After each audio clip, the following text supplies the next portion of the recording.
Recordaran l'anomenada Operació Garzón, en què una quarantena d'independentistes van ser detinguts l'any 92, poc abans de l'inici dels Jocs Olímpics, a petició del jutge en matèria antiterrorista. Ahir es va presentar a Olot un documental en què s'explica aquella operació i les tortures que els detinguts van denunciar i que mai s'han investigat.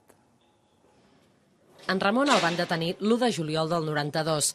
Ha denunciat tortures durant els dies que va estar incomunicat en aplicació de la llei antiterrorista i va acabar en llibertat després de passar 8 mesos a la presó.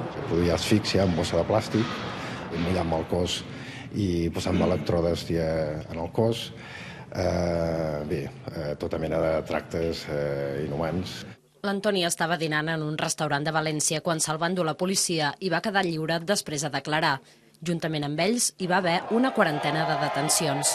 No anaven simplement contra el que ells diuen l'aparat militar de Terra Lliure ni contra la direcció política del Moviment de Defensa de la Terra, sinó que intentaven cegar de socarrel totes les persones que estaven políticament organitzades perquè no ens sentin espanyols.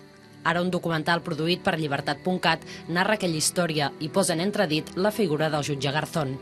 Fins i tot el Tribunal d'Estrasburg va demanar la investigació d'aquests fets i no s'han fet.